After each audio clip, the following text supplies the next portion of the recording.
Okay. Rick? Going back to the prior discussion or the review of what happened with respect to the call system on the train and the operator ignoring that, do we have, there was some, I guess, speculation about having a larger problem. I know we have procedures and we have protocol.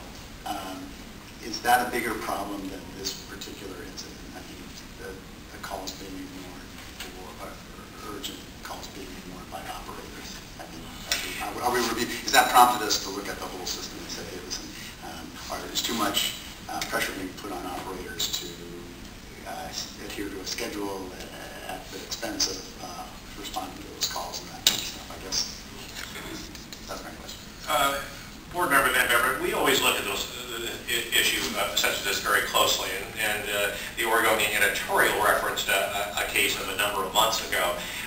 In that case, we actually interviewed the operator. She's been off on medically unrelated to this or other reasons, but asked her. She indicated, for example, that she heard the call. She said hello, hello, hello back and got no response and reported it, which is what she should have done, to be able to say, was there a faulty microphone? Actually, the microphone can be tested from central dispatch, and it was done so, and there was no problem. We actually had right after that, literally within, I want to say, an hour or so, that evening, a couple of field inspectors go out, field people, and actually one in the cab and one at that microphone, no problem. And then lastly, when the vehicle came into the yard for maintenance, we'll check once again to be sure that that was operating, and it was not. I can't say what happened. I mean, it's very hard to recreate that circumstance, but it does not appear that that was an equipment issue. Was it an operator issue? This kind of comes up about 6 months after the fact, and it's very difficult to recreate exactly what happened. So you think it's an isolated incident? That we don't. It's certainly not typical. It doesn't happen on a daily basis, on a monthly basis. We certainly review the complaints that come in, and that is our customer service CSI process, and. I've not gone through and done the analysis, but they are relatively rare that somehow, somebody says, in fact, very rare, somebody said, I got on the microphone and they didn't come to the, they didn't come on. So it doesn't appear that from the customer side that they're trying to make use of it and somehow it is failing for whatever the reason, that is operator or equipment. It just doesn't appear to be it. And as we double check that equipment, it doesn't appear that the equipment is it. We have asked, in fact, Steve Bannon has asked that to be able to even up the mileage or shorten the mileage between doing a maintenance check on those microphones, just to be absolutely certain that we're not having something, but it's not been historically a problem. Follow-up. Yeah, Rick, that was a great question, because we just went through, a couple of years of the fear of the public to ride on MAX trains, the crime stats, we added policemen, and that brought uniformed policemen, as you know, we discussed here. And that brought down the stats tremendously. Absolutely. I mean, it did. I compliment TriMet, I compliment Shelley's department, and the police departments that helped us bring them down. But Rick, just the follow-up is, we got to quickly answer the public on this, Fred, because they want to know if they push an emergency button on a MAX train, that it might be somebody dying of a heart attack or something, that they're going to get that response. So I think the quicker we answer this, to the public, I'm talking about the public, so that the perception is that TriMet does, it works, that system works, and that they can ride and be comfortable on a MAX train. Let me be absolutely clear, Board Member Clarebach.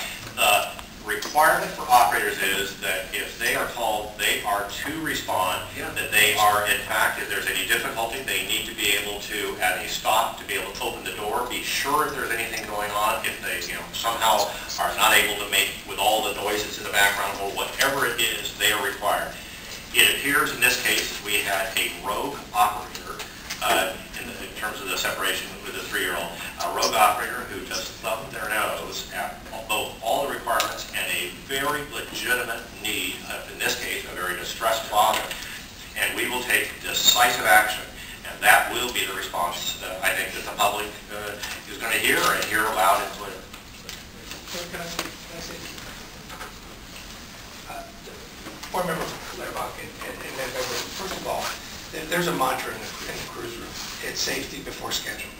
So when you think about the operator, they're constantly looking at operating safe and minding their schedule each and every day from that perspective. With the emergency calls, first of all, on the Type 4s, there's an automatic self-check because of the diagnostic capability on the new Type 4 cars that it every 15 seconds pulls to make sure communication channels are good.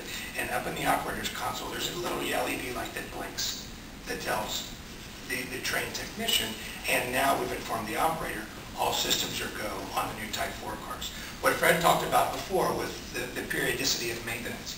On the Type 1s, 2s, and 3s, they don't have that self-check. There's a number of ways for us to check that, but we have included that inspection now with skilled technicians on a 3,000-mile interval. That's about every 3 weeks. Almost like any time the vehicle comes in for a particular maintenance function, the maintenance technicians will check that prior to releasing it for transportation or service. And then the third thing I'd like to say is over 600 PM inspections on that system alone yielded only 5 failures in that system. So the system is very sound. It is checked frequently, and we are very conscious of the importance of that communication. And then the last thing I would like to say is we have an inordinate number of folks now, because of the recent media, calling the operator for assurance. And we are in the process of training operators. We are communicating to them. We know that there's going to be more use of the system. Please be responsive. And we're moving forward collaboratively as we address these issues. I would say also the vast majority, I think in fact virtually everyone except for a rogue in this case, they care about that customer. They care about if there's something going on. They want to be able to solve a problem. And it's unfortunate that in this case a rogue operator just doesn't have any regard whatsoever for those, appears not to have any regard whatsoever for those riders to be able to just pull them off. And it bothers us so much because ridership's up, we solve some problems, and then we get back in the public image. The perception is what gets bigger than even the incident itself. And it's got to be calmed down. Yeah, I heard it. I was at a police commission meeting last night up in Gresham. And again, the comments are being just out of, and I said, calm down. Let's not get back on TriMet right away. Let's let the system, help, but we have to get an answer back on, I think, quickly. And I know you. Well, I think at 9 days from the incident, to be able to be taking what is going to be definitive action today is quick, given all the steps we have to go through. One other comment I'd like to make on your request prior to with the increase in accident rate on the bus side.